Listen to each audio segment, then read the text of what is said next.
Hey guys, welcome back to my channel. In this video, I will show you how to check system information using command prompt in Windows 11.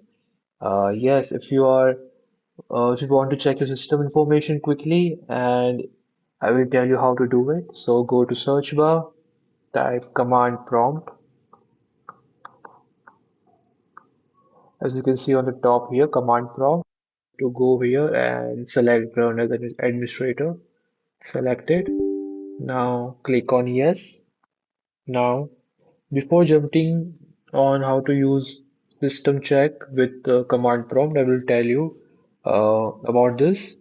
This code will help you to update drivers, troubleshooting hardware issues, or if you want to just know about your specification, it will help you out. So you have to type system info.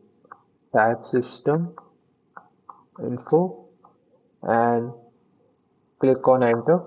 Now, as you can see here, it's loading all the specifications such as OS version, memory, and RAM, installed memory, build number.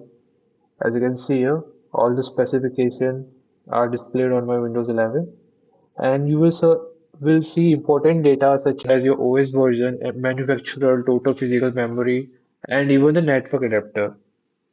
Now, how to filter the specific information using command prompt.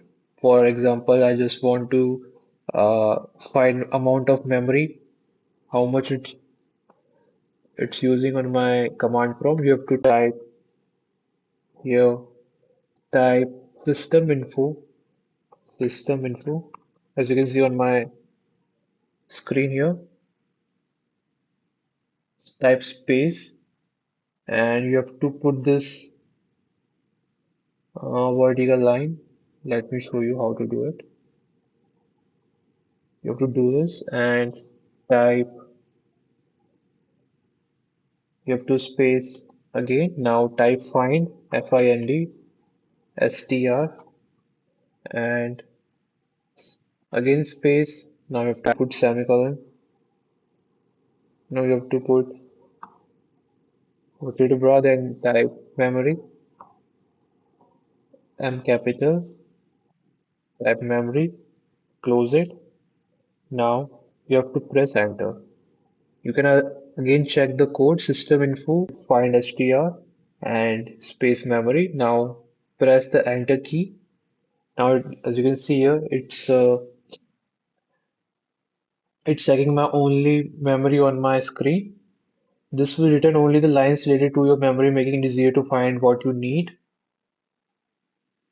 And as you can see here, my total physical memory is 7 MB and available 2000 MB. Virtual memory is 10,000 MB. And so that is guys. I hope you like this video, and it's very easy. Any beginner can do it on his Windows 11 PC laptop. I hope you like it, and I will see you in the next one. Thanks for watching.